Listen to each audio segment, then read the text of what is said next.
When one of the most famous men on the planet walked into a Walmart in Orlando, Florida, and watched a cashier laugh directly at his mother's face, nobody in that store could believe what they were seeing. It was a Saturday afternoon, March 14th, 2020, a warm day in Central Florida. The kind of day where the sun presses down on the parking lot and the automatic doors blow cold air into your face the second you step inside. Lucille O'Neill, 67 years old, walked into the Walmart on West Colonial Drive at 2:14 p.m. She wore a soft yellow cardigan and white sneakers. Her gray hair was pulled back with a small clip. She carried one bag, hers, the simple kind, canvas, nothing designer, nothing expensive. She was not shopping for herself. She never shopped for herself. She was picking up supplies for the small community pantry she helped run out of her church on Orange Blossom Trail. Paper towels, dish soap, canned goods. She came every 2 weeks without fail. She had been doing it for 11 years. Lucille pushed her cart slowly through the aisles. She checked her handwritten list. Blue ink on a folded piece of notebook paper. She compared prices the way she had always compared prices. The way she learned to compare prices when she was a young mother in the Central Ward of Newark, New Jersey, making sure every dollar counted because every dollar had to count. She filled the cart with quiet precision. 43 items. She knew the total before she reached the register. She always knew the total. She rolled the cart to checkout lane 7 at 2:51 p.m. The cashier's name tag said Brittany. She was in her mid-20s. Blonde hair pulled into a ponytail. Long nails painted coral pink. She was talking to the cashier in lane 8 when Lucille arrived. She did not stop talking. Lucille began unloading her cart. One item at a time. Brittany finally turned around. She looked at the cart. She looked at Lucille. Her eyes moved across the yellow cardigan, the simple shoes, the canvas bag. Then she turned back to the other cashier and said something. Something low. Something meant only for the other cashier to hear. And then she laughed. Not a quiet laugh. Not a private laugh. A real laugh. Open mouth. Head tilting back. The kind of laugh that fills a space. Lucille heard it. She felt it. She had heard that kind of laugh before. A long time ago. In stores and offices and waiting rooms where people decided in 3 seconds that she did not belong. She stood still. She did not flinch. She did not say a word. She simply continued placing her items on the belt, one by one, with the same quiet dignity she had carried her entire life. Brittany began scanning. She did not make eye contact. She did not say hello. She punched the items through with one hand and scrolled her phone with the other. Then she stopped. She held up a coupon Lucille had placed on the belt. One of those paper coupons, the kind you clip from a flyer. 50 cents off dish soap. Brittany held it between 2 fingers like it was something dirty. She turned it toward the other cashier. She made a face. That face. The one that does not need words. The one that says everything without saying anything.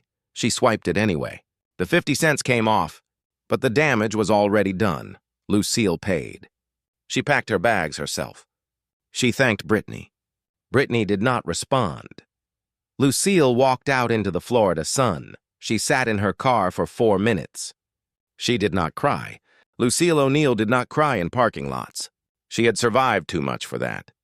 But she sat, and she breathed, and she thought about 11 years of showing up for that pantry. 11 years of buying supplies for people who had nothing. 11 years of doing quiet work that nobody photographed and nobody applauded. She started the car. She drove home. She put the supplies away. She did not mention it to anyone, but that evening, her son called. He always called on Saturday evenings. He was 7 feet and 1 inch tall. He weighed 325 pounds. His hands were wide enough to palm a basketball like a tennis ball. He wore size 23 shoes.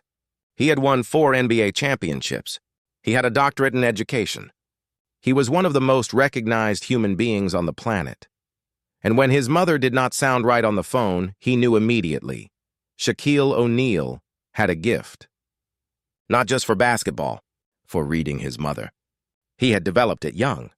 When you grow up watching one person carry everything alone, you learn to read every silence, every pause, every word that comes out a little too easy. How was your day, Mama? Good, baby, fine. 2 words, fine, that was the word. Fine meant something happened. What is it? Nothing. It was just a small thing. Shaq sat forward on the couch. He knew small thing. Small thing was what she said when something was not small at all. Tell me. And so she told him, not dramatically, not with anger. The way Lucille O'Neill told every story, with calm and with economy. The cashier. The laugh. The coupon held between 2 fingers like something to be ashamed of. When she finished, she added, "You know me, Shaquille. I don't let people like that bother me." He heard the pause before the sentence. That pause was everything. Shaq closed his eyes. He pressed the phone against his ear. He sat completely still for 6 seconds. He did not say much. He asked her 2 questions. What store? What time did she usually go? She told him. She also told him not to do anything. She said it twice. He said, "Okay, Mama." He did not say he would stay out of it. He just said, "Okay." To understand why that phone call hit Shaq the way it did, you have to go back. You have to go back past 4 championships, past the rings and the trophies and the contracts worth hundreds of millions of dollars, past the billboards and the television commercials and the arenas packed with 50,000 people chanting his name. You have to go back to a small apartment in Newark, New Jersey in the early 1970s, where a teenage girl was raising a baby boy alone in the cold. In a building where the windows let the winter in. Lucille O'Neill was born in Dublin, Georgia, a tiny town in the deep South where the roads turned red with clay when it rained. Her family had almost nothing. She grew up understanding from childhood that the world did not hand you dignity. You carried it yourself. You walked like you had somewhere to go even when you had nowhere to go. She moved to Newark as a young woman. The Central Ward, one of the hardest neighborhoods in America. She fell in love. She became a mother at an age when most people were still figuring out who they were. She raised Shaquille mostly alone through his earliest years. In 1974, she married Philip Harrison, a sergeant in the United States Army, a man who was steady and strong and who adopted Shaquille as his own. Philip had a phrase he said often. He said it to Shaq directly more than once. He said, "How you treat people when they have nothing is who you really are. Not how you treat people who can do something for you. How you treat people who cannot do one single thing for you. That is the whole test of a person right there." The family moved from base to base. New Jersey, Texas, Germany, back to Texas. They did not have much. There were nights Lucille made a pot of rice and beans stretch for 6 people. There were Christmases with one gift shared between siblings. There were months when the lights went out and Lucille lit candles and called it an adventure, but Lucille never let her children see her break. Every morning she got up.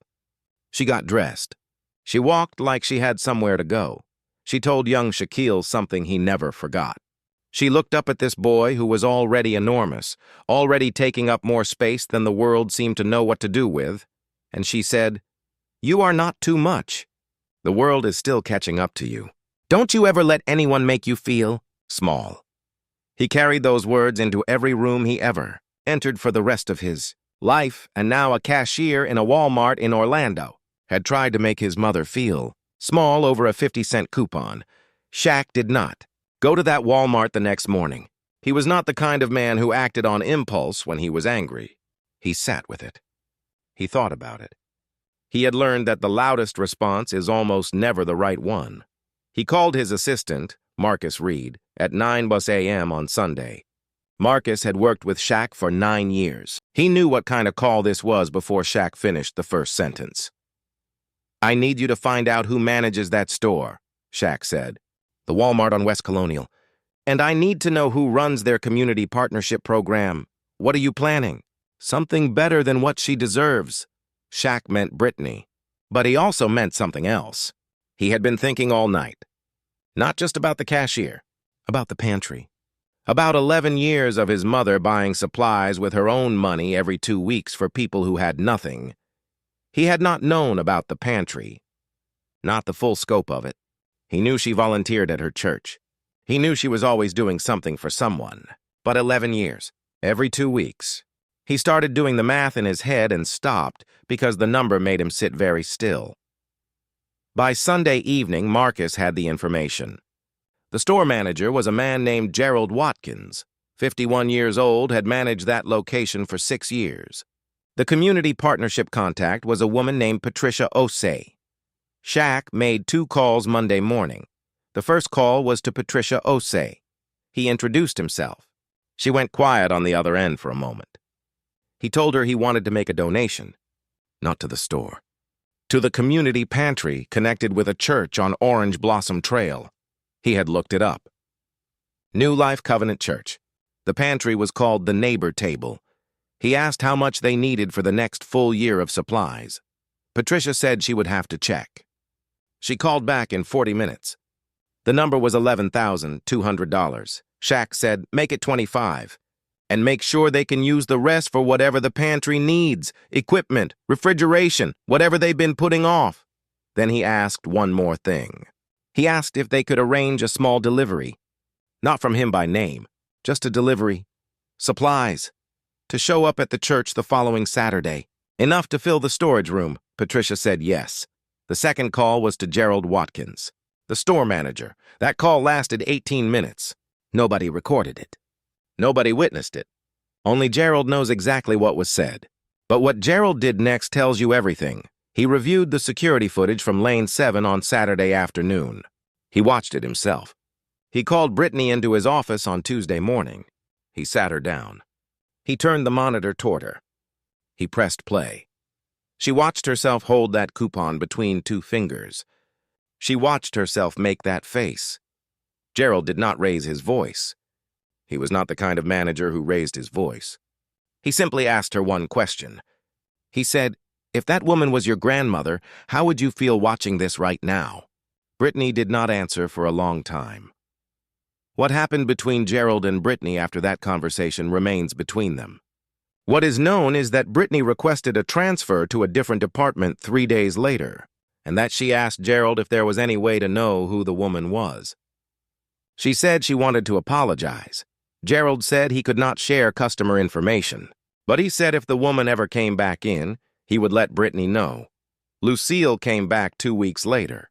She always came back 2 weeks later. Gerald was watching for her. He saw her cart roll through the doors at 2:17 p.m. He walked across the store to find Brittany. Brittany was restocking shelves in the home goods aisle. She was wearing the same uniform, same ponytail, but something was different in her face. Less armor, less performance. She looked younger somehow. The way people look when they are not pretending, Gerald told her quietly. The woman is here. She's in canned goods. Brittany put down the items in her hands. She walked to canned goods. Lucille was comparing 2 brands of tomato paste. She did not notice Brittany approaching. Excuse me. Lucille looked up. Brittany stood there, her hands at her sides. She looked at the floor for half a second. Then she looked up. Her eyes were already wet. I was the cashier 2 weeks ago, she said. Lane 7. Lucille looked at her for a moment. She said nothing. I was disrespectful to you, Brittany said. Not with words. But I was disrespectful and you didn't deserve that. You didn't deserve any of that and I'm sorry. I'm genuinely sorry. The canned goods aisle was quiet. The only sound was the hum of the refrigerated section at the far end, the distant beep of a register somewhere in the store. Lucille looked at this young woman. She saw the wet eyes. She saw the trembling chin. She saw someone who had sat with something uncomfortable for 2 weeks and chosen to do the harder thing instead of the easier thing. Lucille put her hand on Brittany's arm. Baby, she said softly. I forgave you before I got to my car. Brittany pressed her hand over her mouth. Her shoulders shook without making a sound. Lucille gave her arm a small squeeze. Then she turned back to the tomato paste. She chose the cheaper one. She placed it in her cart. She kept shopping, but what nobody in that store knew, what Brittany did not know, what even Lucille did not know yet, was what had arrived at the Neighbor Table pantry the previous Saturday morning. A truck had pulled up to New Life Covenant Church on Orange Blossom Trail at 9:30 a.m. The driver had a clipboard with a delivery order. No company name on the truck, just a delivery. Inside were 47 boxes. Canned goods, cleaning supplies, paper products, dry goods, enough to fill the storage room that had been half empty for 8 months. There was also a check. Made out to the neighbor table for $25,000. Signed by a foundation. 3 initials on the memo line, Des O Foundation. Pastor Renee Williams, 63 years old. The woman who had built the neighbor table from nothing 11 years ago sat down on the floor of the storage room when she opened the envelope. She sat cross-legged on the linoleum and held the check with both hands and did not move for 2 full minutes. She called Lucille that afternoon. Lucille answered on the second ring. "Renee, what's wrong?" "Nothing is wrong," Pastor Williams said. Her voice was thick. "Lucille, did you know about this?" "Know about what?" Pastor Williams told her about the truck, about the boxes, about the check. Lucille was quiet for a long time. Then she said, "Shaquille." She said it the way you say a name when you already know the answer but needed to hear it out loud to make it real. She called her son that. "Evening? You didn't have to do that?" she said. "Yes, I did. It was just a cashier." "Baby, Mama, it was never about the cashier." She was quiet. He said, "You have been going to that store every 2 weeks for 11 years, buying things for people you don't know with your own money. Never told me. Never asked for anything. And some girl behind a register thinks she gets to make you feel small for having a coupon." He paused. "The pantry needed money. I had money. That's the whole story." Lucille made a sound. Not quite a laugh. Not quite a cry. Something in between. The sound a person makes when they are full of something too big for words. "How did you even know about the pantry?" she asked. "I looked you up," he said. And there was a smile in his voice. "Turns out the neighbor table has a website." 11 years, Mama. You've been feeding people for 11 years and you never once mentioned it." She was quiet again. "You know what Philip used to say?" Shaq continued. "He said the people doing the most important work are usually the ones you never hear about. The ones just showing up, quietly, every 2 weeks. Lucille cleared her throat. "Your stepfather was a wise man. He learned from watching you." The story did not go viral immediately. It moved the way real stories move. Person to person, slowly, the way a lamp lights a room. Someone at the church told someone at another church. A deacon mentioned it to a neighbor. The neighbor's daughter worked in local news. A small segment ran on a Thursday evening broadcast. "Local station, Orlando, 90 seconds. It showed the storage room full of boxes. It showed Pastor Williams holding the check. It did not name the donor, but someone posted the segment on Twitter. And someone in the replies said, "Look at the initials on that check." By Friday morning, it had 4 million views. By Saturday morning, the neighbor table had received 212 individual donations from people across 31 countries. The total came to $68,000. People who had never set foot in Orlando, Florida. People who had never heard of New Life Covenant Church. People who had never needed a community pantry in their lives sent money because a story about a woman with a coupon and a son who was paying attention moved something in them that they didn't know needed moving. Brittany saw the segment. She recognized the church. She sat in her apartment in Millennia for a long time, staring at her phone. Then she did something. She opened a donation page. She put in $40. Every dollar she had in her checking account that was not rent or utilities. She typed a message in the comments field. She typed, "I was wrong. I'm trying to do better. God bless this pantry and the woman who runs it." She did not say her name. She did not need to. Lucille O'Neill still goes to that Walmart on West Colonial Drive. Every 2 weeks, with her canvas bag and her handwritten list and her coupons clipped from flyers. The storage room at the neighbor table on Orange Blossom Trail is full. It has been full since that Saturday morning when the truck pulled up. Pastor Williams has not had to worry about supplies running out in 2 years. And somewhere in Orlando, in a city full of noise and heat and people rushing past each other, a woman in a yellow cardigan walks the aisles of a grocery store comparing prices with the same quiet precision she has always had. Checking things off a list, buying things for people she will never meet, doing the work nobody asked her to do and nobody needs to photograph. Because that is who she is, that is who she has always been, and her son never forgot it. Not for one single day. Before you go, drop a comment right now and tell us where you are watching from. Whether you're in Lagos or London, in São Paulo or Seoul, in a small town or a big city, we read every single one. And we love knowing where our community is coming from all around the world. And if this story moved you even a little, if it made you feel something real, please hit that like button right now. It takes 1 second and it helps this story reach someone out there who really needs to hear it today. Because somewhere out there right now, someone is doing quiet work that nobody sees. Someone is showing up every 2 weeks without being asked. Someone is carrying more than anyone knows. And this story is for them. If you are new here, welcome. Hit that subscribe button and join a community that believes the most powerful things happen in the places nobody is watching. Share this video with one person today. Just one. Because that is exactly how kindness travels. One person, one moment, one quiet act at a time.